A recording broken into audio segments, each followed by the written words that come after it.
Hello everyone, welcome back to a new video. I'm Deja if you don't know. My purpose for this channel is to share revolutionary fashion to hopefully get these revolutionary styles back into the mainstream. With the state of the world right now, I couldn't think of a more better way for me to share about problems of the world and how we can overcome them through fashion. So thanks for watching. Let's get into the video. If you see me looking down, I'm looking at my notes over here. So don't mind that. I'm still engaged with you. Hello. Welcome. Welcome. Welcome. Get punk with your fashion. Pro-sustainability. Anti-conformity. What does it truly mean to be punk when we live in a society that hops onto trends without knowing the history behind it or very well even caring to understand it?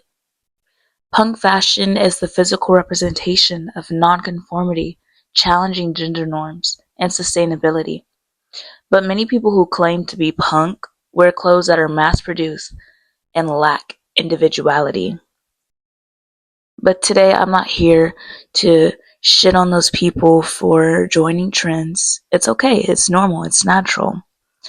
I just want to use this as an opportunity to teach about the history of punk fashion, why DIY is so important, and how to implement punk ethos into everyday wear to challenge our current system.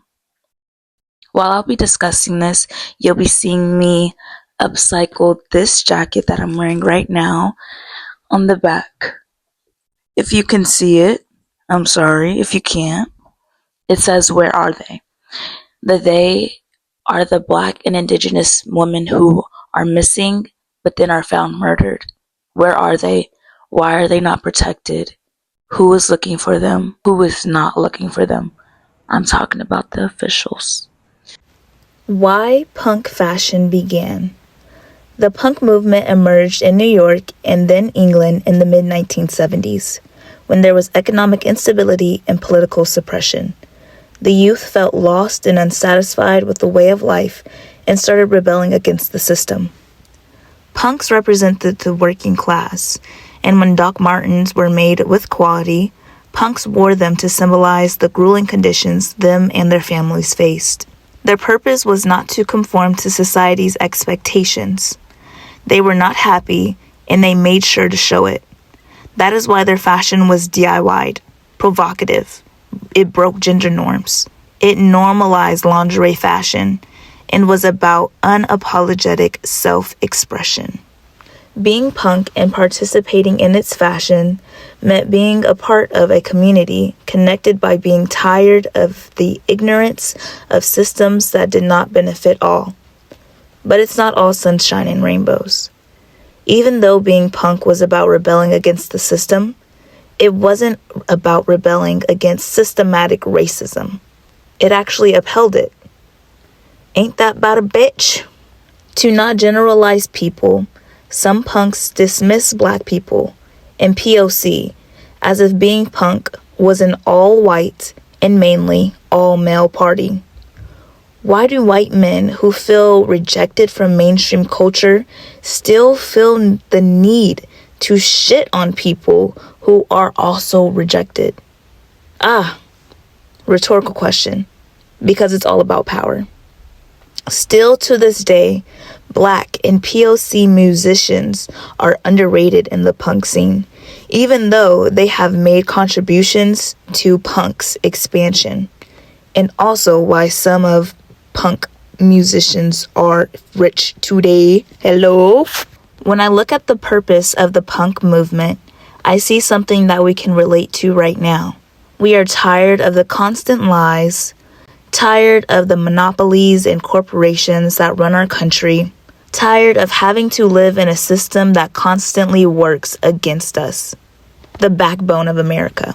Challenging the system is what we need to be doing. So let's get into how we can challenge it. The power of DIY. Our society has fallen victim to convenience and a fast pace of life. What DIY and sustainability does is force us to slow down, learn something new, and challenge our way of thinking and imagining. It offers us individuality, an important imperfection that keeps our society grounded and allows us to evolve over time. When we are forced in a box and told what to do, we lose the personal identity that makes the world better. There was a time when it was important for people to dress in their personal style, and things in America looked up. Compared to now, since the 2010s, fast fashion and convenience has grown into a machine that keeps all of us trapped in cycles that feel impossible to get out of. When it comes to fashion, we are handed completed garments, sets, and trends that eliminate free will. Bringing more sustainability and DIY into our lives through fashion is small movement that will lead to breaking through cycles society keeps us in. After writing my thoughts about the power of DIY before any research, I asked myself this question: has creating for yourself changed anything about your thought process when it comes to fashion and when it comes to the world? And this is what I said. For me, it has shown me the power of pivoting, of stopping, resting, and starting again, and not backing down when things get hard. A lot about sewing, designing, and styling has been about having a vision and doing everything in my power to make it come true, whether it's through what I already know, online research, or trial and error. So it has changed my mindset about my ability to exist in this world when I don't have everything I could possibly need. I asked my good friend Marissa the same question. Has creating for yourself changed anything about your thought process when it comes to fashion and the world? And she said yes. She herself is a sewer and a designer, and she said that gave her power to share her interests and share her thoughts. She expressed as a creator that it was important to be able to share one's thoughts and one's viewpoint of the world. And as we live in our society where it's almost impossible to hear someone's own natural born thoughts in their head, it's so important for people, for us, to not be ashamed of what we do and what we don't know. There's so much power in the imperfection that I wish our society could see. What is different is our interpretation of what we've gone through and what we've experienced. That is so important to share. There's never too much information available to us. Never too much. And it's always important to hear someone's personal thoughts outside of what they hear from social media. So after diving deep into my head and my thoughts and seeing what my friend thinks, I decided to research the topic. And I found this article that gave me a lot of good points that helped not only validate what I say, but expand on them as well. A DIY lifestyle brings satisfaction outside of external validation. It stimulates the brain in a healthy way that contributes to mental agility.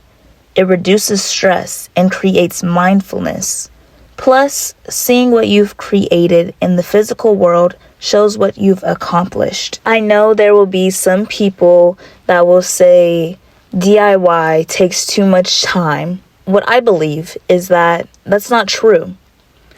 You know, a lot of our time is consumed by being on our devices. And I understand it's so addicting. But when I've tested myself to be off my phone for 30 minutes, an hour at sometimes, I see that I'm able to not only fold my clothes, but straighten up my room and still have 15 minutes left to do whatever pleases me and feeds my mind. There's definitely enough time. It's just about how time is being used. DIY is also environmentally sustainable. Mass production of anything, literally, siphons resources and adds to pollution. DIY, clothing, gifts, toys, it reduces our footprint.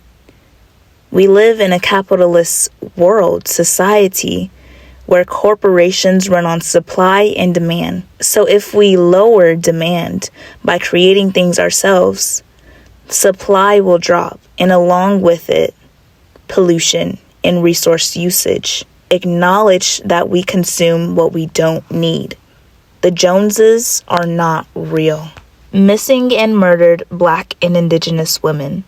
My main objective of this video is to shine a light on all the missing women and girls who are labeled as runaways and forgotten, but being found dead without getting any solutions and no protection from the police. Here are the facts. For Black women and girls, over 36% of missing reports were about Black women and girls, although they only take up about 14% of the U.S. female population. That's close to 100,000 missing women and girls in 1 year alone. Black women and girls do not receive media attention and coverage, which helps inform people about the missing and get them recovered. Black women and girls are viewed as criminals and sexualized. That strips them from autonomy and makes them more vulnerable than ever. For Indigenous women and girls, over 5,000 Indigenous women and girls have been reported missing yearly, with the number on the rise. Indigenous women and girls do not receive the media coverage they deserve. They experience high rate of homicide, and 43.7% report being raped. Black and Indigenous women are cared for and protected the least. All our lives, we are hypersexualized, criminalized, and neglected by the people who are supposed to protect us. Don't forget about these women. Stay knowledgeable about the missing, and do what you can to support the people who keep their voices heard. Links are in the bio. With our society facing economic collapse, human rights violations, and the same social upheaval people faced in the 1970s, bringing back punk ethos of DIY will make individuality a frontrunner again. Fashion is political. What you wear is what you believe. If you say you care about the environment, workers' rights, then you wouldn't be buying unnecessary things from corporations that violate both of those things. Like my friend said, don't be accustomed to what has always been done. Individuality is so important. So don't let a job stop you from fulfilling your creative needs. The world needs it. Hello everyone, Present Deja here. Thank you so much for making it to the end of this video. I really appreciate you for watching this. I love being able to share my voice and share my opinion on some fashion topics and just realities of the world and looking at the world from a new perspective. So I really appreciate you. There will be links of my research and also petitions and donation links down in my bio that corroborate with the topics of this video. Thank you, thank you, thank you once again. Peace.